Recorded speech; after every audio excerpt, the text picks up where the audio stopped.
May lilinawin lang po tayo, no?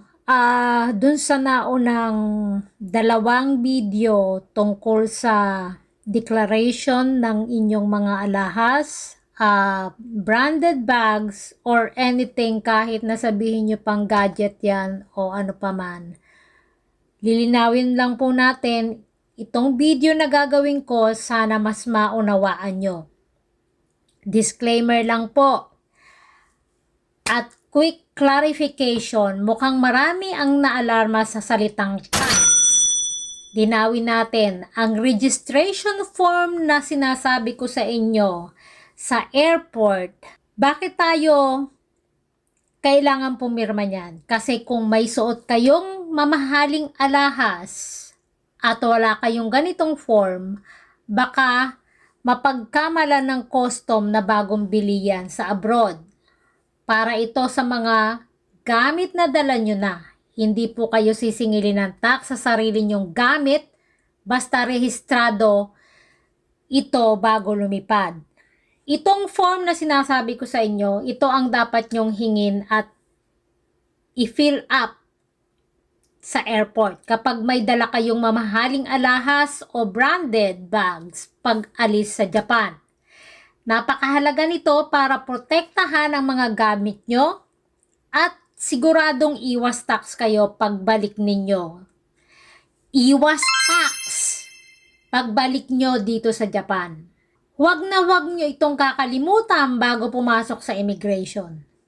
Ang tawag sa form na to sa Japanese ay Gaikoku Seihin no Mochidashi Todoke. Gaikoku Seihin no Mochidashi Todoke. Sa English naman, ito ang Registration of Foreign Goods. Tandaan nyo, hindi ito yung yellow na T-form na pabalik. Ito ay ginagawa bago pa lumipad paalis ng Japan para patunayan na ang gamit mong Rolex, Cartier, o LV bag ay dala mo na bago ka pa umalis. Bakit ba natin kailangan mag-fill up nito? Kasi kung walang patunay, pagbalik mo sa Japan at nakita ng custom ang mamahaling gamit mo, baka pagbayaring kanila ng import tax, isipin nila na binili mo ito sa abroad at lumampas ka sa mediumang yen na allowance. Para hindi masayang ang pera sa pagbabayad ng tax sa gamit na binayaran mo noon pa, kailangan mo itong ebidensya. Saan ito makukuha? Pagdating mo sa airport, hanapin agad ang custom counter o yung may sign na Zeikan.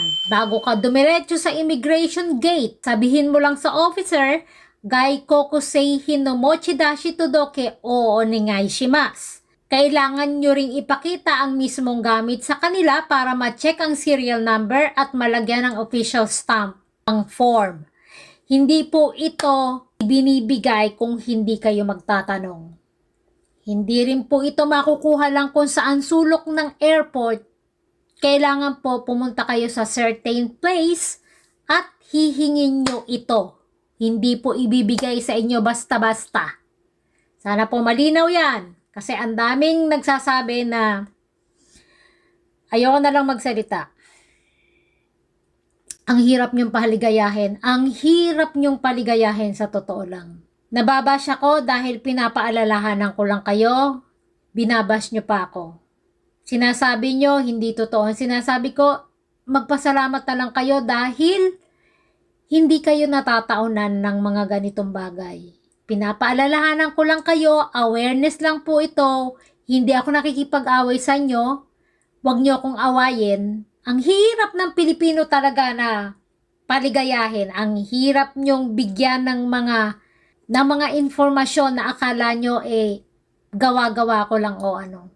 Kasi marami na pong hindi lang naman kababayan natin. Maraming mga foreigner na nagkakaroon ng problema na ganyan. So, ako iniisip ko para iwas magdoble ang babayaran nyo o magkaroon kayo ng ganyang aberya, isineshare ko na po sa inyo. So tuloy po tayo. Pagbalik nyo sa Japan, Ipakita nyo lang ang stamp form na ito kasama ang inyong customs declaration. Sigurado walang kaba ang pagdaan nyo sa custom. Iwas sa abala, iwas tax, protektado pa ang gamit nyo. Para sa iba pang tips tungkol sa buhay sa Japan, i-follow nyo lang ako ang ating page Safe Travel mga ka-quest. Diyan eh.